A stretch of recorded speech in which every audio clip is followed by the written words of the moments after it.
திருவண்ணாமலை கிரிவல பாதையில் இந்த கடையை நீங்கள் பார்க்கலாம். இந்த கடையில் மரத்தினாலான அழகிய பொருட்கள் இங்கே விற்பனைக்கு வச்சுருக்காங்க. மரத்தினாலான ஜாடிகள், மரப்பொருட்கள், அதேமாதிரி விளையாட்டு பொருட்கள், இப்படி நிறைய இங்கே இருக்குது.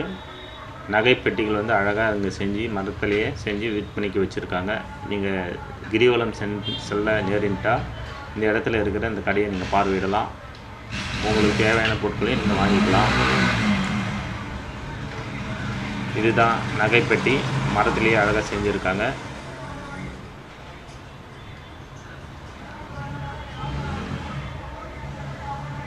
அது இல்லாமல் நிறைய விளையாட்டு பொருட்களும் இதிலேயே மரத்திலேயே செஞ்சு விற்பனைக்கு வச்சுருக்காங்க. நீங்கள் திருவண்ணாமலை போக முடிஞ்சால் அதே சமயத்தில் இந்த கடையை பார்வையிட்டு நீங்கள் வாங்கிக்கலாம்.